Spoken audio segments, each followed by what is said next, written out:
Hey, I'm Matt Manny. Thanks so much for joining me for today's devotional moment, taken from He Still Calms Storms. Today's devotional is entitled Jedi Mind Tricks.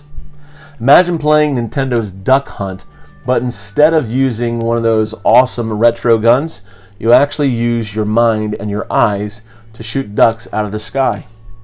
NextMind is a tech company that's working on a brain-computer interface, shortened for BCI.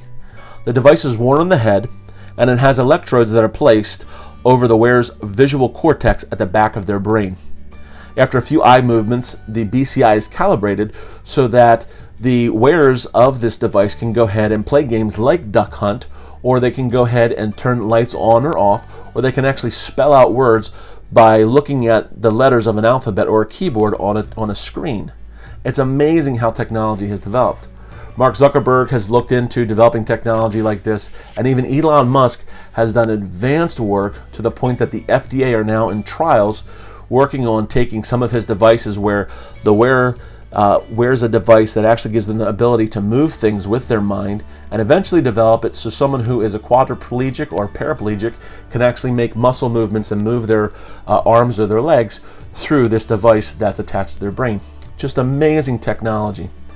When it comes to our minds, though, sometimes when we're facing difficult storms in life, we can find ourselves not just maybe physically being in duress, but spiritually and emotionally being paralyzed by what some have called the paralysis of analysis, where we're so worried, we worry ourselves into a frenzy, and we just paralyze ourselves. In Philippians 4:8, listen to these words that Paul gives to us. He says, "Focus on things that are pure, things that are just, beautiful, inspiring, truthful, and encouraging." We find Isaiah says for us to focus on our thoughts on God. He says that those who trust in God will have their way established. What are some things that we can do to help focus our minds in a time of crisis? Here are just 5 thoughts for us to apply to our lives today. One of the ways to focus our minds, listen to good music. Whether it's worship music or if you have a special playlist, whatever streaming service you listen to, put on some good music to help to direct and focus your thoughts and get your mind maybe off of those things that are discouraging you or worrying you. Another thought is this. Number 2, write down all your concerns. One of the big things I'm a proponent of is journaling. Write down all those things that are worrying you. Sometimes people call it release writing, or develop a gratitude journal or a blessing journal to look at the positive things, or even just doing a brain dump and getting all that stuff out of your mind down on paper. Obviously, a great thing, and I'm a big proponent of, is read the Bible.